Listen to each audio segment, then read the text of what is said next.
Assalamualaikum warahmatullahi wabarakatuh. Perkenalkan, nama saya Mahtika Samosir, NPM 2025100098. Baiklah, di sini saya akan mencoba mereview mata kuliah tentang teknologi pengembangan media komunikasi kesehatan pada jurnal program komunikasi kesehatan. Program komunikasi kesehatan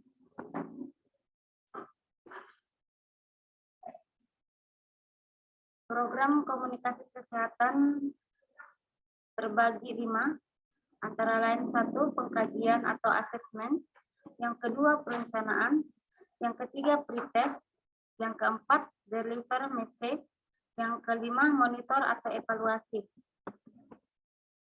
Selanjutnya, pengkajian atau asesmen. Asesmen atau pengkajian adalah langkah awal dari program komunikasi kesehatan. Tahap ini merupakan bagian terpenting dari seluruh program komunikasi kesehatan, di mana kunci keberhasilan program terletak pada sejauh mana tahap ini dirancang. Kemudian pada tahap ini juga dapat dilakukan menganalisa situasi masalah kesehatan dan profil audiens. Upaya sistematis harus dilakukan untuk mengidentifikasi masalah, yaitu 1, mengumpulkan data dasar, yang kedua membuat perumusan masalah, yang ketiga mencari akar masalah, yang keempat prioritas masalah. Berdasarkan rumusan ini kemudian disusun bentuk-bentuk perilaku baru yang akan dikomunikasikan kepada kelompok sasaran. Selanjutnya, plan atau perencanaan. Tahap perencanaan yaitu menyusun, mendesain, kemudian memilih media. Kegiatan ini disesuaikan dengan hasil analisis masalah dan karakteristik audiens yang sebelumnya telah dilakukan. Kemudian pesan atau message adalah formulasi ide atau konsep yang disampaikan oleh komunikator kepada audiens. Yang keempat, pesan yang disusun berdasarkan tujuan yang telah dibuat dan diharapkan, yaitu 1, harus menarik perhatian audiens, yang kedua, menimbulkan rasa percaya audiens, yang ketiga, merangsang kelompok sasaran untuk mengadopsi pesan yang kita sampaikan.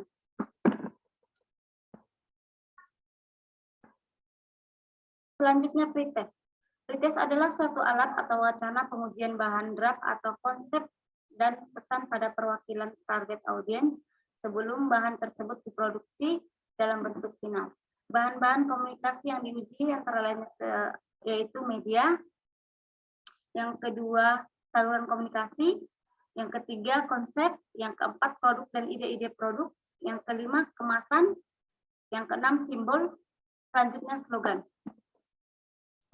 Tujuan pretest itu sendiri yaitu untuk menghindari kesalahan dan meyakinkan bahwa materi dan media yang telah dikembangkan dapat menarik perhatian dan diterima kelompok sasaran.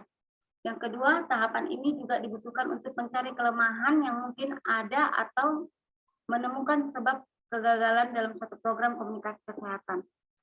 Selanjutnya, dengan melakukan tahap uji coba atau pretest, maka akan diperoleh umpan balik atau feedback dalam masyarakat sehingga mendorong terjadinya inovasi dan kesempatan dalam memperbaiki pesan atau pemilihan media yang kurang sesuai. Dengan demikian, diharapkan dapat menghasilkan bahan komunikasi yang maksimal dan berkualitas. Selanjutnya, deliver message, yaitu bahan komunikasi yang telah diperbaiki berdasarkan hasil uji coba kemudian didistribusikan kepada audiens. Yang kedua, dalam metodologi Helcom, hasil pembelajaran di lapangan menunjukkan bahwa informasi dikomunikasikan melalui media massa perlu dimantapkan melalui komunikasi interpersonal yang sifatnya lebih persuasif sehingga mendorong sasaran untuk menerima perilaku baru. Oleh karena itu, pada fase setelah pretest dilakukan uji coba materi komunikasi dan sebelum penyampaian pesan secara lebih luas. Pelatihan menjadi kegiatan yang menjembatani proses keduanya. Selanjutnya, monitor atau evaluasi. Kegiatan monitoring itu sendiri yaitu kajian menyeluruh, kegiatan supervisi, serta pemanfaatan hasil temuan untuk meningkatkan implementasi program. Selanjutnya, tahap monitoring atau pemantauan dilakukan untuk memperoleh informasi tentang kekurangan atau kesalahan yang mungkin terjadi dalam tahap komunikasi kesehatan.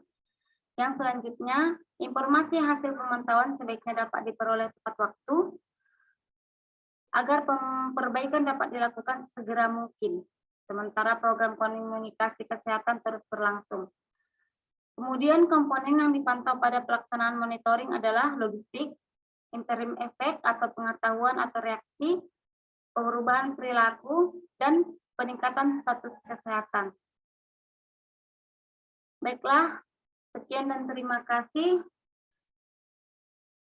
Apabila ada kekurangan saya dalam melakukan review mata kuliah program komunikasi kesehatan, saya minta maaf. Saya sudahi dengan wabillahi taufiq wal hidayah. Wassalamualaikum warahmatullahi wabarakatuh.